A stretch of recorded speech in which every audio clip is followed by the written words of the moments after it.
Top quality और consistent performance के लिए सिर्फ सिल्वर पंप्स। टॉप क्वालिटी और कंसिस्टेंट परफॉर्मेंस के लिए सिर्फ सिल्वर पंप्स, नाम याद रखना। नाही, याच्यावर मी काही प्रतिक्रिया देणं योग्य नाही। हा शिवसेनेचा अंतर्गत मामला आहे। एकनाथ शिंदेची शिवसेना ही ओरिजिनल शिवसेना आहे हे निवडणुकीत लोकांनी सिद्ध केलं आहे आणि कोर्टानेही सिद्ध केलं आहे। आता ओरिजिनल शिवसेनेमध्ये जर उद्धव बाळासाहेब ठाकरेंच्या शिवसेनेचे खासदार ही स्वर्गीय हिंदू हृदय सम्राट बाळासाहेब ठाकरेंची ओरिजिनल शिवसेना आहे हे समजून सहकार्याचा हात पुढे करत असेल तर लोकशाहीमध्ये याला कसं थांबवता येईल? शेवटी बहुमताने निर्णय होतो।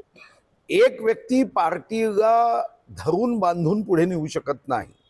त्या पक्षामध्ये असणाऱ्या असंख्य अनंत आणि बहुमत असणाऱ्या कार्यकर्त्यांचं लोकप्रतिनिधींचं जे मत असेल ते मत प्रत्येकाने मान्य केलं पाहिजे। ऑपरेशन लोटस प्रमाणे शिंदे सेनेने सुद्धा आता ऑपरेशन टायगर असं नाव याला दिलेलं आहे, त्याचं ते फळ म्हणावं। नाही, ऑपरेशन टायगर असं नाव शिंदे हे साहेबांनी काही दिलं नाही, हे तुम्हीच दिलं। आणि साधारणतः शिवसेना म्हटलं की आपण त्याला समानार्थी शब्द टायगर म्हणतो, म्हणून मग ऑपरेशन टायगर हे चॅनलच्या लोकांनी दिलं। असं काही शब्द देऊन अशा पद्धतीचा उपक्रम किंवा अशा पद्धतीने संपर्क संवाद आणि खासदारांना आपल्या बाजूनी करण्याचा प्रयत्न कधीच होत नाही। ऑपरेशन टायगर शिवसेनेचा समानार्थी शब्द आहे। जिथं शिवसैनिक म्हटलं तिथं टायगर म्हटलं जातो, म्हणून ऑपरेशन टायगर आहे। अर्थमंत्री होता तुम्ही स्वतः, तुम्ही महाराष्ट्राचा पूर्ण अभ्यास केलेला आहे। लाडक्या बहीण योजनेमुळे कोरडी ठक पडलेली आहे, आपल्या अर्थ तिजोरीमध्ये पैसे नाहीयेत, त्याच्यामुळे अनेकशा नाही, राजकीय नेत्यांचं काम अधिकाऱ्यांनी राज्य चालवायचं, अधिकाऱ्यांनी राज्याची अर्थव्यवस्था चालवायची, हे राजकीय नेत्यांचं काम नाही आहे। राजकीय नेत्यांचं काम आपल्या कर्तृत्वाने जेव्हा गोरगरिबांच्या कल्याणासाठी योजना कराव्या लागतात त्याचा समतोल करणं हे काम आहे। लाडकी बहीण योजना सुरू केल्यानंतर ती बंद करणं ही चूक आहे। एकूणच राजकीय क्षेत्रातील नेत्यांविषयी अविश्वास होईल आणि हाही अविश्वास शेकडो हजारो बहिणींच्या मनात नाही तर 2,33,00,000 बहिणींना आपण लाडक्या बहिणी योजनेचा फायदा देतो। राज्यकर्ते म्हणून जेव्हा हा फायदा देणारी योजना केली तर ती बंद करण्याचा विचार या जन्मात तरी आणता कामा नये। या दृष्टीने जर आपल्याला आपली आर्थिक शक्ती वाढवायची असेल तर त्या दृष्टीने मात्र $1 ट्रिलियन इकॉनॉमीचा विचार केला पाहिजे। आपल्या राज्याची आर्थिक सुधारणा कशी करता येईल, विविध क्षेत्रामध्ये उद्योग असेल, शेती असेल, सेवा असेल, रोजगार असेल, कृषी असेल, या सर्व क्षेत्रामध्ये आपण उपाययोजना करून आपली आर्थिक शक्ती वाढवायची आहे। राज्य सरकारचं काम हे नाही आहे की आपल्याला असणाऱ्या संसाधनामध्ये जे आहे ते घडवायचं, संसाधनं वाढवण्याच्या दृष्टीने नियोजन करणं, त्यासाठी आवश्यक असेल तर फक्त आर्थिक स्थिती सुधारण्यासाठी दर आठवड्याला मंत्रिमंडळाची एक स्वतंत्र बैठक घेणं, त्या विभागाच्या मंत्र्यांनी आपापल्या विभागाची आर्थिक शक्ती कशी वाढवता येईल याचा प्रयत्न करणं म्हणजे सरकार आहे। नाहीतर मग तर काय अधिकारी सुद्धा आपापल्या पद्धतीने काम करू शकते। म्हणून हा गैरसमज काढून टाका, लाडकी बहीण योजना कोणीही बंद करू शकत नाही। जानेवारीमध्ये 5 लाख जे 65 वर्षावरील महिला होत्या त्यांचे देखील टक्का कमी झालेला आहे। नाही, हे समजलं नाही मला। लाडक्या बहीण योजनेमध्ये नाही, लाडक्या बहिणीची जी मर्यादा आहे ती 21 ते 65 आहे। 65च्या वरती ज्या महिला जातात आपोआपच त्या लाडक्या बहीण योजनेच्या निकषातून नियमातून बाद होणार आहे, पण त्यांच्यासाठी मग श्रावणबाळ योजना सुरू होते। 65 पर्यंत ही योजना आहे। शेवटी हे निकष केलंय, हे काही सरकारने आज बदलले नाही, काल बदलले नाही, नवीन सरकार निवडून आल्यावर बदलले नाही। 21 वर्षापासून 65 वर्षापर्यंत ज्यांना आपण निराधार विधवा परित्यक्त्या घटस्फोटिता योजनेचा फायदा देऊ शकत नव्हतो त्यांच्यासाठी ही योजना होती। 65 वर्ष झाल्यानंतर या योजना त्यांच्यासाठी लागूच होत नाही, त्यांना मग श्रावणबाळ योजनेमध्ये अर्ज करावा लागेल किंवा ऑटोमॅटिक शिफ्टिंग करावं लागेल। अपेंडिक्स आहे तो कधीही कापून टाकला जाऊ शकतो अशी खोचक टीका जी आहे ती संजय राऊत यांनी केली। तुम्ही खूप गंभीर असता का संजय राऊतांच्या संदर्भात? नाही, मी तुम्हाला विनंती करतोय की हा राज्य पुरोगामी आहे, हे छत्रपती शिवाजी महाराजांचं आपण काय शब्दरचना करतो? डॉक्टरपेक्षा कंपाऊंडर बरा, पाप केल्याने कोरोना होते, हरामखोर या शब्दाचा नॉटी आहे, तरी मला वाटतं की तुम्ही गंभीर होता अशा प्रश्नावर. आपण काय बोलतो, आपला महाराष्ट्र कुठं आहे, आणि त्या संदर्भामध्ये त्यांनी उठायचं, बोलायचं. आणि दुर्दैव हे आहे की तुमच्यासारख्या सज्जन, सुस्वभावी, बुद्धिमान पत्रकारांनी त्यांच्या जाळ्यात फसायचं का? ते काही बोलतील. कधी म्हणायचं रेड्याची शिंग पुरली, कधी म्हणायचं वर्षा बंगल्यावर मुख्यमंत्री का जात नाही, मुख्यमंत्र्याची मुलगी 10वीत आहे म्हणून जात नाही.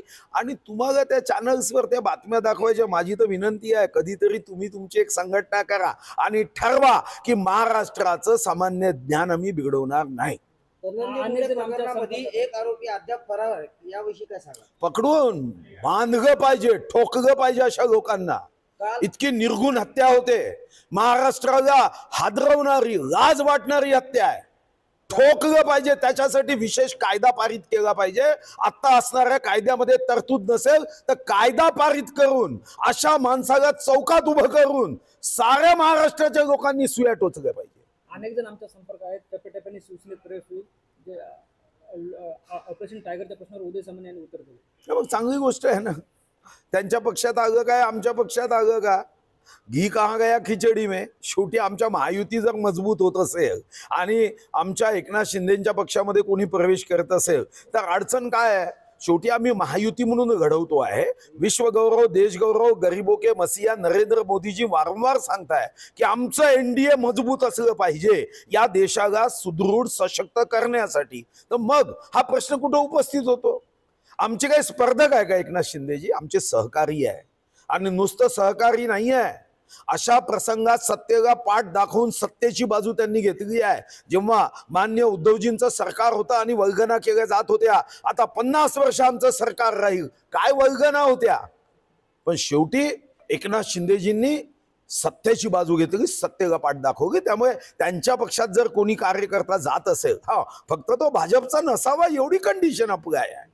महायुतीमध्ये मधून एक गोष्ट आली की काल उदय सामंत असं म्हणाले की 80 जागा लढवून आम्ही 60 जागा आणल्या.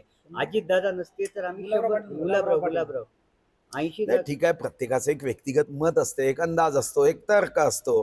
त्या तर्कानुसार कधी कधी तुम्ही हे माईक समोर घेता आणि त्यावर आपलं वक्तव्य केलं जातं. तर मला वाटतं की या संदर्भामध्ये प्रतिक्रिया देण्याची काहीच आवश्यकता नाही. उद्या आमच्याही पक्षाचे काही कार्यकर्ते प्रतिक्रिया देतात, आम्ही एकटे असतो तर असं झालं असतं. पण हे असं झालं असतं, तसं झालं असतं, याला काहीही अर्थ नसतो. अशोकराव चव्हाण यांनी स्टेटस ठेवल्याबद्दल बीड जिल्ह्यातील एका मराठा समाजाच्या मुलाला मारहाण करण्यात आली आहे. ते आरोपी देखील अद्याप फरार आहेत. अशा आरोपीला बेदम ठोकलं पाहिजे अशी प्रतिक्रिया माननीय देवेंद्रजींच्या सभेमध्ये बीडमध्ये दिली.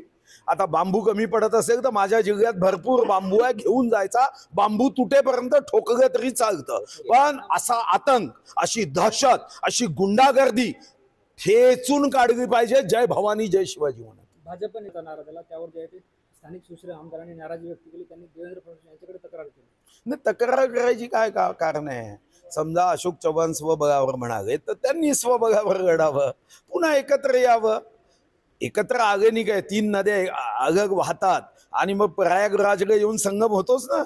तो संगम तर पवित्रच असतो, त्यामुळे तो प्रश्न उपस्थितच होत नाही. त्या ठिकाणी स्थानिक स्थिती कशी असते. आता मी 95ला आमदार झालो तेव्हाही असाच प्रश्न आला की भारतीय जनता पार्टी शिवसेनेने स्थानिक स्तरावर एकत्र येऊन लढावं का. मी स्वतः प्रदेश अध्यक्ष असताना असा प्रश्न आला. स्थानिक स्तरावर स्थानिक कार्यकर्त्यांच्या इच्छा आकांक्षा पूर्ण करण्यासाठी कधी कधी एकत्रित येणं किंवा न येणं हे स्थानिक स्तरावर ठरवावं लागतं. आणि म्हणून याच्यावर आक्षेप असण्याची आवश्यकता नाही. महाविकास आघाडीचाही तोच नारा आहे. आणि म्हणून यावर काही विश्लेषण करणं, याच्या संदर्भामध्ये जो त्या ठराविक वेळेतला प्रश्न निर्माण होईल तो प्रश्न सोडवायचा असतो. पण निवडणुकीनंतर एक विचारधारा आहे, पुन्हा एकदा संगम.